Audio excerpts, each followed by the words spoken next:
ನಿತ್ಯನ್ನ ಅರಿಯುವುದೇ ಜ್ಞಾನ. ಮತ್ತೆ ಯಾವುದು ನಿತ್ಯ ನಿತ್ಯ ವಿಚಾರ ಮಾಡುವುದು ಜ್ಞಾನ.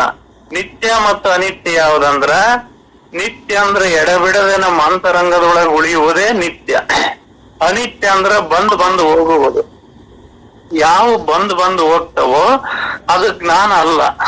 ಬಂದದ್ದು ಹೋಗದಂಗ ಬರದಂಗ ಅಚಲವಾಗಿ ಸ್ಥಿರವಾಗಿ ಯಾವುದು ಉಳಿದತ್ತಲ್ಲ ನಮ್ಮೊಳಗೊಂದು ಇಲ್ಲಿವರೆಗೆ ಬಾಲ್ಯದಿಂದ ಯೌವನದಿಂದ ಇಲ್ಲಿವರೆಗೆ ನಾವ್ ಏನ್ ಬಂದವಲ್ಲ ಇವನ್ ಎಲ್ಲವನು ನೋಡ್ಕೆಂತ ತಿಳಿಯುತ್ತ ಅದನ್ನ ಅರಿವಿನ ರೂಪದಲ್ಲಿ ಕಾಣ್ಕಂತ ಬಂದವಲ್ಲ, ಅದೇ ನಿಜವಾದ ಜ್ಞಾನ. ಯಾವ ಸ್ಥಿತಿಯಲ್ಲಿ ಕಣ್ಣಿಗೆ ಕಾಣುವಂತ ಜಗತ್ತೇ ಇಲ್ಲದಾಗುವುದೋ, ಪಂಚಭೂತಾತ್ಮಕವೆಲ್ಲ ಜಾರಿ ದ್ವೈತವೆನ್ನುವುದು ಬೇರು ಸಹಿತ ಕಿತ್ತು ಹೋಗುವುದೇ ಅದೇ ಜ್ಞಾನ. ಇಲ್ಲಿ ನಾವು ಈ ಹೊರಗಿನ ಕಣ್ಣುಗಳಿಂದ ನೋಡ್ತಾ ಇದೀವಲ್ಲ, ಈ ಹೊರಗಣ ಕಣ್ಣಿನಿಂದ ನೋಡೋದು ಇದೆಲ್ಲದು ಪಂಚಭೂತಾತ್ಮಕವೇ. ಇದು ದ್ವೈತವೇ. ಯಾಕಂದ್ರ ಇಲ್ಲಿ ಅದರಿಂದ ಇದಾತು, ಇದರಿಂದ ಇದಾತು, ಅದಂಗಾತು ಇದಂಗಾತು ಅಂತ ಹೊರಗಿನ ವಸ್ತುಗಳಿಂದ ಕೂಡಿರ್ತಕ್ಕಂಥದ್ದು ಎಂದೆಂದಿಗೂ ದ್ವೈತ. ಅದು ಎರಡೈತಿ. ಅದು ಭಿನ್ನ ಭಾವಗಳಿಂದ ತುಂಬಿದೆ. ಒಂದ್ಸರಿ ತೋರ್ತತಿ, ಒಂದ್ಸರಿ ಅಡಗ್ತತಿ. ಈ ತೋರಿ ಅಡಗುವುದು ಯಾವುದು ನಾನಲ್ಲ, ಇದೆಲ್ಲದು ಕೇವಲ ಮನಸ್ಸಿನ ಭ್ರಾಂತಿ. ಇದು ಹೊರಗಿನ ಇರ್ತಕ್ಕಂಥದ್ದು. ಆ ಒಳಗಿರ್ತಕ್ಕಂಥದ್ದು ಎಂದೆಂದಿಗೂ ಸ್ಥಿರವಾಗಿ ಉಳಿತದ್ದು. ಈಗ ನಾವು ಕರೆಂಟ್ ಐತಂದ್ರ ಬಲ್ಬ್ ತೋರ್ತತಿ. ಫ್ರಿಡ್ಜು, ಫ್ಯಾನು ಎಲ್ಲ ಕರೆಂಟಿನ ಎಲ್ಲಾ ಉಪ ಉತ್ಪನ್ನಗಳು ಯಾವ್ದರಿಂದ ಬೆಳಗ್ತಾವಂದ್ರ ಆ ವಿದ್ಯುತ್ತಿನಿಂದ ಬೆಳಗ್ತಾವು. ಆ ವಿದ್ಯುತ್ ಇಲ್ಲ ಅಂದ್ರೆ ಅವು ಯಾವೂ ಇಲ್ಲ. ಆದ್ರೆ ಅವು ಬಲ್ಬ್ ಬರ್ನ್ ಆಗ್ಬಹುದು, ವೈರ್ ಸುಟ್ಟೋಗ್ಬೋದು, ಮೋಟರ್ ಸುಟ್ಟೋಗ್ಬೋದು, ಫ್ಯಾನ್ ಕೆಟ್ಟೋಗ್ಬೋದು. ಆದ್ರ ಮೂಲ ವಿದ್ಯುತ್ ಆ ಕರೆಂಟ್ ಅನ್ನೋದು ಎಂದಿಗೂ ಏನೊಂದು ಆಗುವುದು. ಆದ್ರದು ಹಿಂಗ ನೋಡ್ತಾನೆ ಅಂದ್ರದು ಕಾಣಲ್ಲ. ಈ ಹೊರಗಿನ ಕಣ್ಣಿಗೆ ಕಾಣಲ್ಲ, ಒಳಗಿನ ಕಣ್ಣಿಗೆ ಮಾತ್ರ ಕಾಣ್ತತಿ. ಇದು ಯಾವ ರೀತಿ ಅಡಗಿದೆ ಅಂದ್ರ, ತಿಲದ ಮರೆಯ ತೈಲದಂತೆ, ನೆಲದ ಮರೆಯ ನಿಧಾನದಂತೆ, ಕಟ್ಟಿಗೆಯೊಳಗಿನ ಅಗ್ನಿಯಂತೆ, ಕೇಶ ರಾಶಿಯಲ್ಲಿ ಅಡಗಿರುವ ಸೌಂದರ್ಯದಂತೆ, ಹೂವಿನೊಳಗಿನ ಪರಿಮಳದಂತೆ ಅದು ಅಡಗೈತಿ. ಆ ಪರಿಮಳ ಇರೋದ್ರಿಂದನೇ ಆ ಹೂವಿಗೆ ಬೆಲೆ. ಕಟ್ಟಿಗೆಯೊಳಗೆ ಅಗ್ನಿ ಇದೆ, ಅದನ್ನ ಉರಿಸಿ ನೋಡಿದಾಗ ಗೊತ್ತಾಗ್ತದೆ. ಹಂಗ ನೋಡಿದ್ರೆ ಅಗ್ನಿ ಕಾಣೋದಿಲ್ಲ. ಹೂವನ್ನ ನೋಡಿದ್ರೆ ಹೂ ಕಾಣ್ತತಿ, ಆದ್ರ ಪರಿಮಳ ಕಾಣೋದಿಲ್ಲ. ಇಲ್ಲ ಅಂದ್ರೆ ಈ ಎಳ್ಳು ಕಾಳುಗಳೊಳಗ ಎಣ್ಣೆ ಐತಿ. ಆ ಎಳ್ಳು ಕಾಳುಗಳು ಎಣ್ಣೆ ಕಾಳುಗಳು ಕಾಣ್ತವಿನ ಅದ್ರ ಒಳಗಿನ ಎಣ್ಣೆ ಕಾಣಲ್ಲ. ಕೂದಲೊಳಗೆ ಸೌಂದರ್ಯ ಇದೆ, ತಲೆ ಮೇಲೆ ಆಗ್ಲಿ ಮಕ್ಕದಾಗ್ಲಿ ಅವು ಇರೋ ಜಾಗದಾಗ ಇದ್ರ ಅವಕ್ ಸೌಂದರ್ಯ ಐತಿ. ಆ ಸೌಂದರ್ಯ ನಾವು ಕಡೆಗೆ ತಕೊಂಡ್ ನೋಡ್ತೇವೆ ಅಂದ್ರೆ ಕಾಣೋದಿಲ್ಲ. ಆದ್ರ ಅದು ಇದೆ ಅದ್ರೊಳಗೆ. ಅದರಂತೆ ಈ ಆತ್ಮವು ನಮ್ಮ ಒಳಗಿದೆ ಅನ್ನೋದನ್ನ ತಿಳಿಯುವುದೇ ಜ್ಞಾನ. ಮನೋಬುದ್ಧಿಗೆ ನಿಲುಕಲಾರದ ತರ್ಕದ ವಿಚಾರವು ಕುಂಠಿತವಾಗುವ ಆಚೆಯಕ್ಕಿಂತಲೂ ಆಚೆಗಿನ ಸೂಕ್ಷ್ಮ ಅನುಭವವೇ ಜ್ಞಾನವೆಂದು ತಿಳಿಯುವುದು. ಇದು ನಾವು ತರ್ಕದ ಮುಖಾಂತರ, ಮನಸ್ಸಿನ ಮುಖಾಂತರ ಅಥವಾ ಏನಾದ್ರೂ ಭಾವನೆಗಳಿಂದ ಮುಖಾಂತರ ನೋಡ್ತಾವಂದ್ರ ಅದು ಕಾಣಲ್ಲ. ಯಾಕಂದ್ರ ಅದು ನಿರಾಕಾರವಾಗಿರ್ತಕ್ಕಂಥದ್ದು. ಆ ನಿರಾಕಾರ ಸ್ಥಿತಿಯೊಳಗೆ ನೋಡಿದಾಗ ಮಾತ್ರ ಕಾಣ್ತತಿ. ಈ ಬರಿಗಣ್ಣಿನಿಂದ ಹೊರಗಣ್ಣಿನಿಂದ ನೋಡಿದ್ರ ಅದು ಎಂದಿಗೂ ಕಾಣಲಾರದು. ಅದನ್ನ ನಾವ್ ಏನಾರ ಚರ್ಚೆ ಮಾಡ್ತವಿ, ವಾದ ಮಾಡ್ತವಿ ಅಂತಂದ್ರ, ತರ್ಕ ಮಾಡ್ತೇವೆ ಅಂದ್ರೆ ಇಲ್ಲ, ಅದು ಅತರ್ಕವಾಗಿರ್ತಕ್ಕಂಥದ್ದು, ತರ್ಕಕ್ಕೆ ನಿಲುಕಲಾರದಂಥದ್ದು. ಅದನ್ನ ಸೂಕ್ಷ್ಮಾನುಭಾವದಿಂದ ಅದರ ಸೂಕ್ಷ್ಮಾನುಭಾವವೇ ಜ್ಞಾನವೆಂದು ತಿಳಿಯಿರಿ. ಸಾರಾಂಶ: ಎಲ್ಲಿ ದೃಶ್ಯ ಭಾಸವೇ ಇರುವುದಿಲ್ಲವೋ ಅರಿವು ಕೂಡ ಅಜ್ಞಾನದ ಸಮಾನವಾಗಿರುವುದು. ಅಂತ ವಸ್ತುವಿನ ಅನುಭವ ಜ್ಞಾನಕ್ಕೆ ನಿರ್ಮಲವಾದ ಸ್ವರೂಪ ಜ್ಞಾನವೆನ್ನಬೇಕು. ಅಂದ್ರ ಅದನ್ನ ನಾವ್ ಏನಾರ ನೋಡ್ತವಿ, ಇದು ಮಾಡ್ತೇವಿ ಅಂದ್ರೆ ಅದು ಇಲ್ಲ. ಯಾಕಂದ್ರೆ ಅದು ಮೂಲ ಬರಿ ಅರಿವು. ಎಲ್ಲವನ್ನ ಅರಿತನಿ ಅನ್ನೋದಲ್ಲ, ಆ ಅರಿವಿಗೆ ಆಧಾರವಾಗಿರ್ತಕ್ಕಂಥದ್ದೇ ಆ ಜ್ಞಾನ. ಅದೇ ನನ್ನ ಸ್ವರೂಪ ಜ್ಞಾನವೆಂದು ಅನ್ನಬೇಕು. ಅದು ಮತ್ ಬೇರೆ ಇಲ್ಲ ಐತಿ, ಅದ್ರಾಗ ಸಿಕ್ತು ಇದ್ರಾಗ ಸಿಕ್ತು, ಅದರಿಂದ ಬಂತು ಇದರಿಂದ ಬಂತು ಅನ್ನಲ್ಲ. ಅದು ಎಲ್ಲಿ ಬಂದಿರೋದಲ್ಲ, ಮೂಲ ಸ್ಥಿತಿಯೇ ಅದು. ಎಲ್ಲವನ್ನು ಸಾಕ್ಷಿಯಾಗಿ ನೋಡುವ ತೂರ್ಯಾವಸ್ಥೆಗೆ ಜ್ಞಾನವೆಂದು ಕೆಲವರೆನ್ನುವರು. ಆದರೆ ಅದು ಪದಾರ್ಥ ಜ್ಞಾನವಾಗಿದ್ದು ನಿಜವಾದ ಜ್ಞಾನವಲ್ಲ. ಏಕೆಂದರೆ ದೃಶ್ಯ ಪದಾರ್ಥಗಳನ್ನು ತಿಳಿಯುವ ಜ್ಞಾನಕ್ಕೆ ಪದಾರ್ಥ ಎನ್ನುವುದೇ ಯುಕ್ತವು. ಅಂದ್ರ ನಾವ್ ಏನಾದ್ರು ಒಂದೊಂದು ನೋಡಿ ಹೇಳ್ತವಿ, ಮಾಡಿ ಹೇಳ್ತವಿ, ಇದನ್ನ ಈಗ ಅವಸ್ಥೆಗಳನ್ನ ನೋಡಿ ಹೇಳ್ತೇವೆ ಅಂದ್ರೆ ಅದು ಜ್ಞಾನ ಅಲ್ಲ ಅಂತ ಇಲ್ಲಿ ಹೇಳ್ತಾರೆ ಮಹಾತ್ಮರು. ಜ್ಞಾನವೆನ್ನುವುದು ಯಕ್ಷವು ಶುದ್ಧ ಸ್ವರೂಪದ ಅರಿವಿಗೆ ಮಾತ್ರ ಸ್ವರೂಪ ಜ್ಞಾನವೆಂದು ಅನ್ನುವತಕ್ಕದ್ದು. ಅಂದ್ರ ಅವು ಎಲ್ಲವುಗಳಿಗೆ ಆಧಾರವಾಗಿರ್ತಕ್ಕಂಥದ್ದು. ನಾವ್ ಏನ್ ಹೇಳಕ್ ಬರ್ತಾವಲ್ಲ ಹೇಳೋದಕ್ ಆಧಾರವಾಗಿರ್ತದ್ದು, ಏನ್ ಕೇಳ್ತಾವಲ್ಲ ಕೇಳೋದಕ್ ಆಧಾರವಾಗಿರ್ತದ್ದು. ನೋಡುವ ದೃಶ್ಯಗಳು ಅಂತ ಹೇಳ್ತಾರ. ನೋಡುವ ಮತ್ತು ನೋಡಿಸಿಕೊಳ್ಳುವ ಎರಡಕ್ಕೂ ಸಾಕ್ಷಿಯಾಗಿರ್ತಕ್ಕಂಥದ್ದೇ ಜ್ಞಾನ. ಇಲ್ಲಿ ತಿಳಿದದ್ದು ಜ್ಞಾನ ಅಂತ ಹೇಳ್ತೇವೆ. ಜ್ಞಾನಕ್ಕೆ ಆಧಾರವಾಗಿರ್ತಕ್ಕಂಥದ್ದೇ ಜ್ಞಾನ. ಅಲ್ಲಿಗೆ ಈ ನುಡಿಗಳನ್ನ ತಗೊಂಡು ಹೋಗ್ತಾರೆ. ಮೂಲತಃ ಎಲ್ಲಿ ಸರ್ವ ಎಂಬುದೇ ಇರುವುದಿಲ್ಲವೋ ಅಲ್ಲಿ ಸರ್ವದರ ಸಾಕ್ಷತ್ವವೆಲ್ಲಿಯುವುದು. ಅಂದ್ರ ಎಲ್ಲ ಸರ್ವ ಎಂಬುದು ಇರುವುದಿಲ್ಲ, ಅಲ್ಲಿ ಏನೊಂದು ಏನಿಲ್ಲ. ಅಂದ್ರ ಅದ್ರ ಒಳಗಿರೋ ಹೊರತು ಅದ್ರೊಳಗೆ ಏನಿಲ್ಲ. ಅಂದ್ರ ಅರ್ಥಾತ್ ಈ ಬಯಲಿನೊಳಗೆ ಎಲ್ಲ ಅದವಿನ ಆ ಬಯಲನ್ನದೇ ಪೂರ್ಣ ಬರಿದಾಗಿರ್ತಕ್ಕಂಥದ್ದು. ಅದು ಏನೊಂದು ಪದಗಳಿಗೆ ನಿಲುಕಲಾರದಂಥದ್ದು ಏನಿದೆಯಲ್ಲ ಅದು ಪೂರ್ಣ ಜ್ಞಾನ. ಈ ಕಾರಣದ ದಶೆಯಿಂದ ತೂರೆಯೇ ಜ್ಞಾನವನ್ನು ಶುದ್ಧ ಜ್ಞಾನವೆಂದು ಗ್ರಹಿಸಲೇಬಾರದು. ನಾವು ಸ್ಥೂಲ ಈ ತೂರ್ಯ ವ್ಯವಸ್ಥೆ ಅಂತ ಹೇಳ್ತೇವೆ. ತೂರ್ಯ ವ್ಯವಸ್ಥೆ ಅಂದ್ರೆ ಮೇಲಿನ ವ್ಯವಸ್ಥೆ ಅಂತ.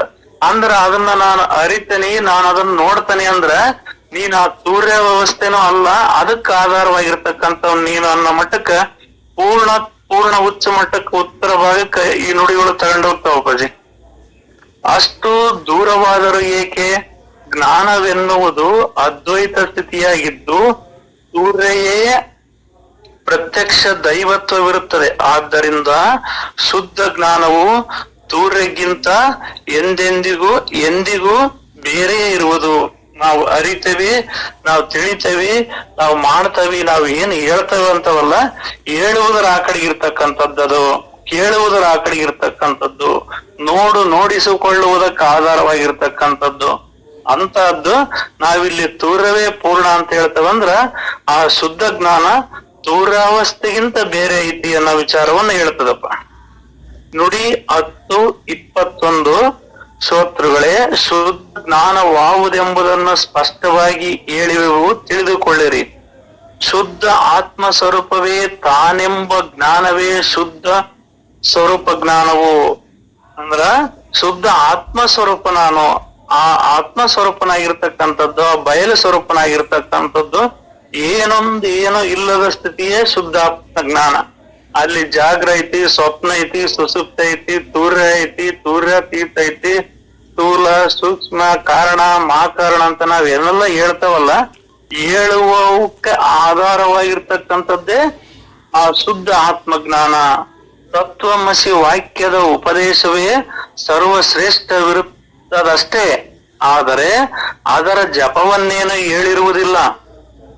ಆ ತತ್ವಮಸಿ, ಆ ಪರಮಾತ್ಮನ ನೀನಿದ್ದೀಯಾ ಅದೇ ನೀನು ಅಂತ ಈ ತತ್ವಮಸಿ ವಾಕ್ಯ ಉಪದೇಶ ಹೇಳ್ತದಲ್ಲ, ಇದೇ ಸರ್ವಶ್ರೇಷ್ಠವಿರುತ್ತದೆ ಅಷ್ಟೇ. ಆದರೆ ಅದರ ಜಪವನ್ನೇನು ಅದನ್ನ ಹಂಗ್ ಮಾಡ್ರಿ ಹಿಂಗ್ ಮಾಡ್ರಿ ಅಂತ ಹೇಳಲ್ಲ. ಜ್ಞಾನ ಎಂದೆಂದಿಗೂ ಕರ್ಮವನ್ನು ಬೋಧಿಸುವುದಿಲ್ಲ. ಕರ್ಮವನ್ನು ಬೋಧಿಸ್ತತಿ ಅಥವಾ ಕರ್ಮವನ್ನು ಹೇಳ್ತತಿ ಅಂದ್ರೆ ಅದು ಜ್ಞಾನವೇ ಅಲ್ಲ. ಅದು ಜ್ಞಾನ ಏನ್ ಹೇಳ್ತಂದ್ರೆ ನೀನ್ ಅವನಂತ ಸುಮ್ಮನೆ ಇರೋದಷ್ಟೇ. ಇದ್ದಂತಿರುವ ವಸ್ತುವನ್ನು ಇದ್ದಂತೆ ಅರಿಯುವ ಬುದ್ಧಿ ಬಂದರೆ ಸಾಕು, ಬದ್ಧತ್ವವು ತಾನೆದ್ದೋಡುವುದು ಅನ್ನೋ ರೀತಿ. ಅಂದ್ರೆ ಆ ಮೂಲ ಸ್ವರೂಪವನ್ನು ತಿಳಿದು ಇರೋದಷ್ಟೇ, ಸುಮ್ಮನಿರಲು ನೀನು ಮುಕ್ತನೋದು ಅನ್ನೋ ರೀತಿಯಲ್ಲಿ ಈ ವಾಕ್ಯವನ್ನು ಹೇಳ್ತದೆ. ಸಾಧಕನು ಮಹಾವಾಕ್ಯದ ವಿಚಾರವನ್ನೇ ಮಾಡತಕ್ಕದ್ದು. ಮಹಾವಾಕ್ಯವು ಮಹತ್ವದ ಉಪದೇಶವಾದರೂ ಅದರಲ್ಲಿಯೂ ಯಥಾರ್ಥವನ್ನು ಗ್ರಹಣ ಮಾಡಬೇಕು. ಅತ್ಯವಶ್ಯವು ವಾಕ್ಯದಲ್ಲಿ ವಿಚಾರ ಗ್ರಹಿಸುವುದು ಯುಕ್ತವು. ಇಲ್ಲಿ ತತ್ವಮಸಿ ಮಹಾವಾಕ್ಯ ಅಂತ ಹೇಳಿದ ಕ್ಷಣವೇ ಇಲ್ಲಿ ಸಾಧಕರಾಗಿರ್ತಕ್ಕಂಥ ಆ ನುಡಿಯಲ್ಲಿ ಆ ನುಡಿ ಆ ನುಡಿಗೆ ಆಧಾರವಾಗಿರ್ತಕ್ಕಂಥದ್ದು ಆ ಸ್ವರೂಪ ನಾನು. ಮತ್ತಿಲ್ಲಿ ನಾನು ನೀನು ಆ ಪರಮಾತ್ಮ ಸ್ವರೂಪನೇ ಇದ್ದೀಯಾ ಅಂತ ತತ್ವಮಸಿ ಹೇಳ್ತಂದ್ರೆ, ನಾನು ನೀನೆಂದೆಂಬ ಭಾವಗಳೇನು ತೋರದೆ ಸಚ್ಚಿದಾನಂದಾನುಭವ ಸುಜ್ಞಾನ ತಳದಿಯ ಮಾನವನೇ ಪರಮಾತ್ಮನೆಂದು ಸಾರುತ್ತದೆ ಶ್ರುತಿ ಸಾರುತ್ತದೆ.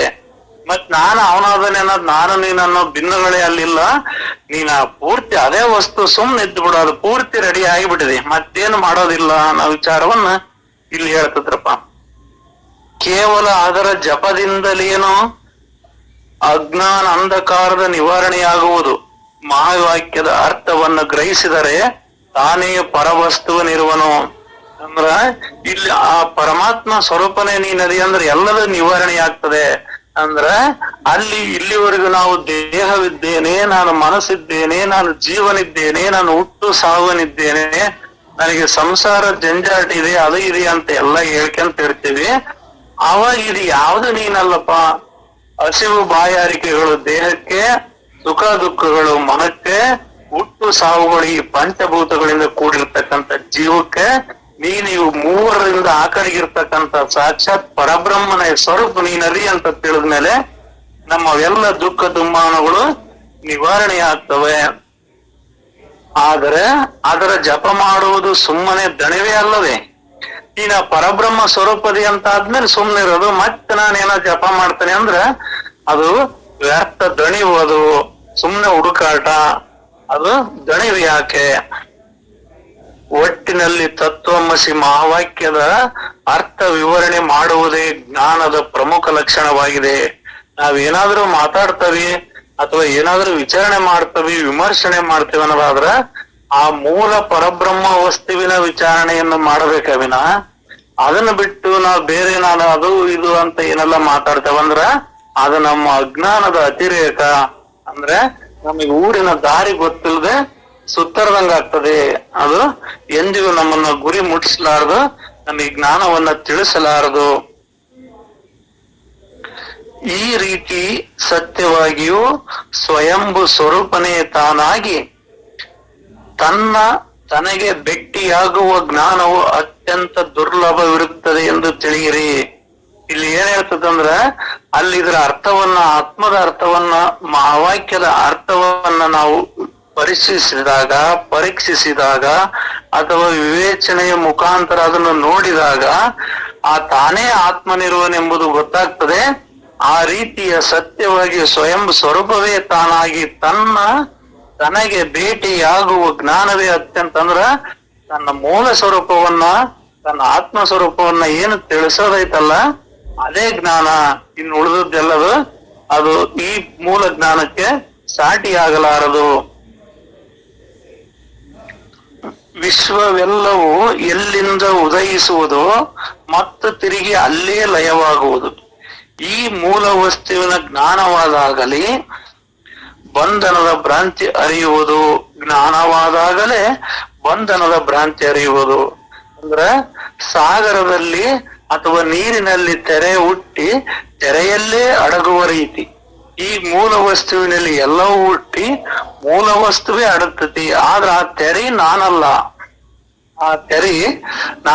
ಆದ್ರ ಆ ತೆರೆ ಅಲೆಗಳು ಬೇರೆ ಅದಾವೇನಂದ್ರೆ ಬೇರಿಲ್ಲ.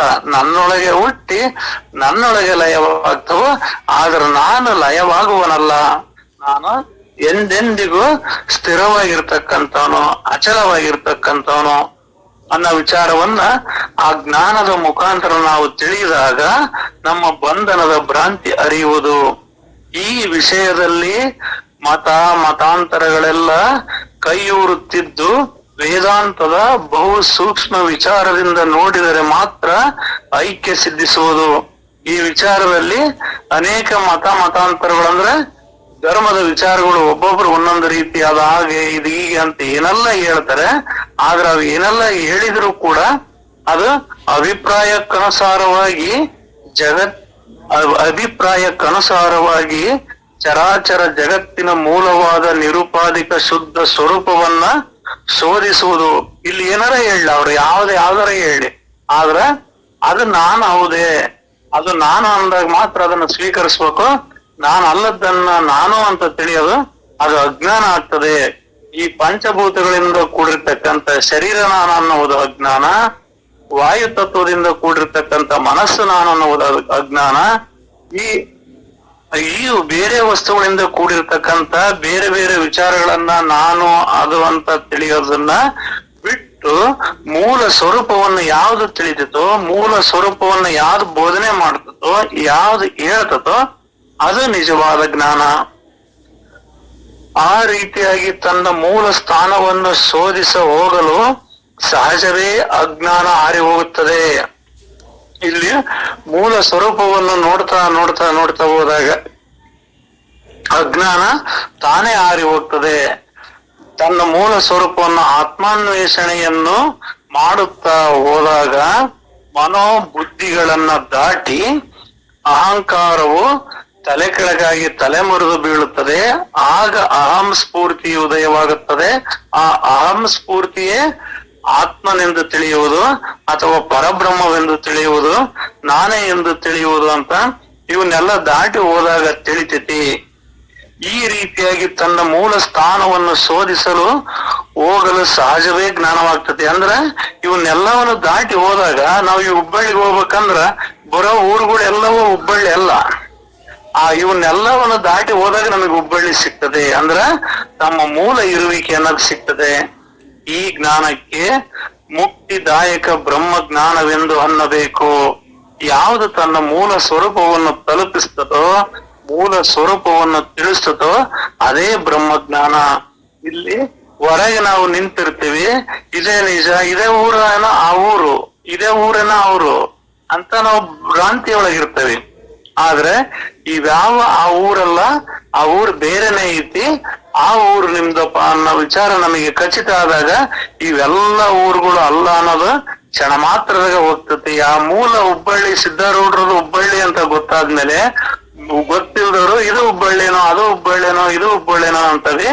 ಅವಾಗ ಯಾವಾಗ ನಾವು ನಿಜವಾಗ ಮೂಲ ಸ್ಥಾನ ಹುಬ್ಬಳ್ಳಿಯನ್ನ ತಲುಪಿ ಆ ಸಿದ್ಧಾರೂಢರ ದರ್ಶನ ಆದಾಗ ಉಳಿದವು ಯಾವ ಹುಬ್ಬಳ್ಳಿ ಅಲ್ಲ ಅನ್ನೋದು ಹೆಂಗ ನಮ್ ಮನ ಮುಟ್ತತೋ ಅದರಂತೆ ಆ ಮೂಲ ಸ್ವರೂಪವನ್ನು ತಿಳಿದಾಗ ಅದೇ ನನ್ನ ಸ್ವರೂಪ, ಅದೇ ನಾನು ಅನ್ನೋದು ತಿಳಿದೈತಿ.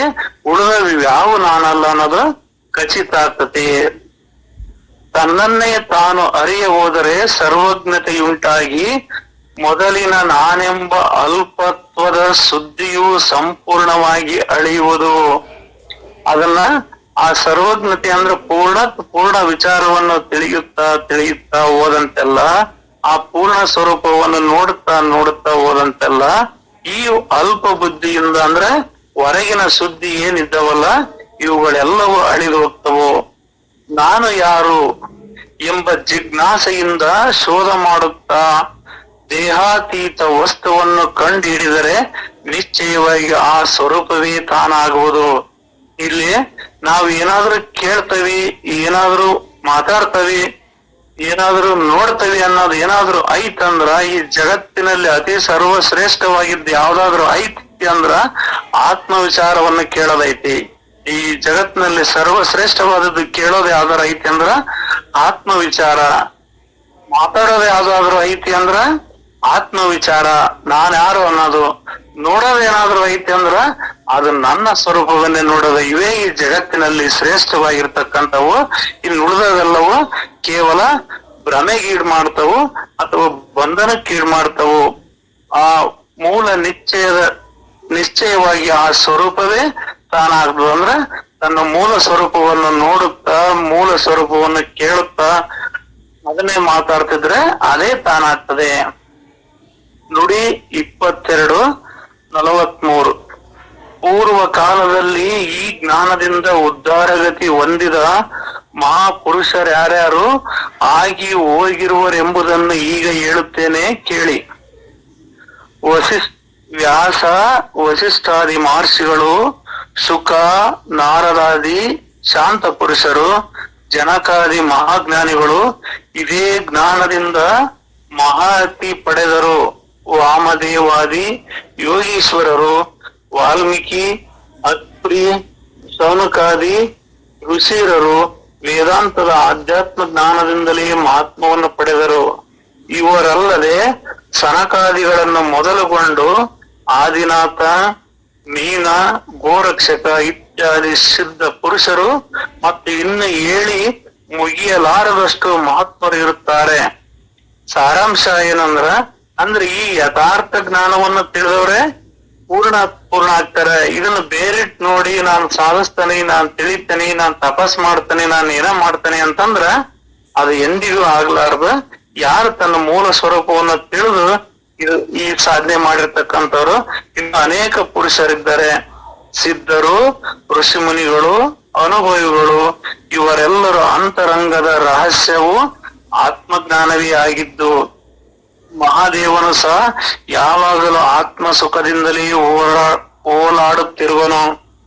ಆ ಆತ್ಮ ಸುಖದಿಂದಲೇ ಎಲ್ಲ ಮಹಾದೇವದ ಎಲ್ಲದ ಈ ಜಗತ್ತಿನೊಳಗೆ ಬ್ರಹ್ಮಾಂಡ ಯಾವ ಆಧಾರದ ಮೇಲೆ ನಿಂತಿದೆ ಅಂದ್ರ ಆತ್ಮದ ಆಧಾರದ ಮೇಲೆ ನಿಂತಿದೆ. ಆತ್ಮದಿಂದ ಸಕಲಗಳ ಉದಯ ಹೊರತು ಸಕಲಗಳಿಂದ ಆತ್ಮವಲ್ಲ. ಅದೇ ಅತಿ ಸರ್ವಶ್ರೇಷ್ಠವಾಗಿದ್ದು ಅನ್ನೋ ವಿಚಾರವನ್ನು ಇಲ್ಲಿ ಹೇಳ್ತದೆ. ಈ ಜ್ಞಾನವು ಭಾವಿಕರಿಗೆ ಭಾಗ್ಯವಿದ್ದರೆ ಒದಗುವುದು. ಪೂರ್ವ ಕಾಲದ ಸದ್ಯದ ಹಾಗೂ ಮುಂದಿನ ಸಾಧು ಸಂತ ಸಜ್ಜನರೆಲ್ಲರೂ ಕೂಡ ಜ್ಞಾನವು ಸರ್ವರಿಗೂ ನಿಸ್ಸಂಶಯವಾಗಿ ತಿಳಿಯಬೇಕೆಂದು ಅದನ್ನು ಈಗ ಪುನಃ ಹೇಳುತ್ತೆ. ಅಂದ್ರ ಇಂಥ ಜ್ಞಾನ ಯಾರು ಭಾವಿಕರದಾರ ಅಂದ್ರೆ ಯಾರು ಭಾವಿಸಿ ಅಂತಾರೋ, ಯಾರು ಅದನ್ನ ಪಡಿಬೇಕು, ಅದನ್ನ ತಿಳಿಬೇಕು, ಅದೇ ಸ್ವರೂಪ ನಾನು ಆಗ್ಬೇಕು ಅಂತ ಯಾರದಾರೋ ಅಂತರಿಗೆ ಈ ನುಡಿಯನ್ನ ಮತ್ತೆ ಹೇಳ್ತಿದ್ದೀವಿ. ತೀರ್ಥ, ವ್ರತ, ತಪ, ದಾನಗಳಿಂದಾಗಲಿ, ಧೂಮ್ರಪಾನ, ಪಂಚಾಗ್ನಿ, ಗೋರಂಜನಗಳಿಂದಾಗಲಿ ದೊರಕಲರಿಯದ ಈ ರಹಸ್ಯವು ಇರಲಿ. ಸರ್ವ ಸಾಧನಗಳ ಫಲರೂಪವು ಅಂದ್ರೆ ಇವನ್ನೆಲ್ಲ ನಾವು ಏನೋ ಮಾಡ್ತೇವೆ ಅಂದ್ರೆ ಇದಕ್ಕೆ ಅದು ದೊರಕಲಾರದು. ಅವೆಲ್ಲವೂ ಪ್ರಾಥಮಿಕ ಶಿಕ್ಷಣ. ಅಂದ್ರ ನಾವೇನಾದ್ರೂ ಒಂದು ಪ್ರಥಮ ಒಂದ್ ಮಗು ಉನ್ನತ ವಿದ್ಯಾಭ್ಯಾಸ ಮಾಡ್ಬೇಕಂದ್ರೆ ಪ್ರಾಥಮಿಕ ಶಿಕ್ಷಣದಿಂದನೇ ಹೋಗ್ಬೇಕಂತ ಹೇಳಿದ್ರೆ ಅದಕ್ಕೆ ಅವೆಲ್ಲ ಅವು ಇರ್ಲಿ. ಈ ಜ್ಞಾನದ ಶಿಖರವು ಸಂಶಯಗಳ ನಿರ್ಮೂಲನವು. ಈ ಜ್ಞಾನ ಉದಯವಾತಂದ್ರೆ ಎಲ್ಲವೂ ನಿರ್ಮೂಲವಾಗ್ತದೆ. ಆ ಜ್ಞಾನ ಉದಯವಾಗದೆ ಯಾವ ನಿರ್ಮೂಲನವಾಗಲಾರದು. ಅಂತರಂಗದೊಳಗ ಜ್ಞಾನದ ಜ್ಯೋತಿಯನ್ನು ಹಚ್ಚಿದಾಗ ಈ ವಿಷಯ ವಾಸನೆಗಳೆಲ್ಲವೂ ಬಿದ್ದು ಸಾಯುತ್ತವೆ.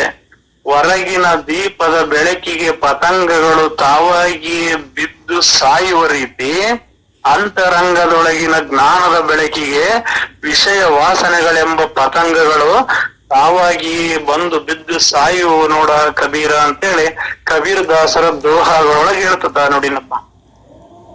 ಎಲ್ಲ ಭಾಷೆಗಳಲ್ಲಿಯೂ ವೇದಾಂತ ಗ್ರಂಥಗಳ ಏಕಮೇವ ಘನಾರ್ಥವು ಪುರಾಣಗಳು ಅರಿಯದ ಹಾಗೂ ವೇದವಾಣಿಗೂ ಕೂಡ ದಣಿವಾಗುವ ಈ ಗೂಢವು ಆಗಿರುವ ಆ ಮಹಾರಹಸ್ಯವನ್ನ ನಾನು ಗುರುಕೃಪೆಯಿಂದಲೇ ಈಗಲೇ ಬೋಧಿಸುವೆನು.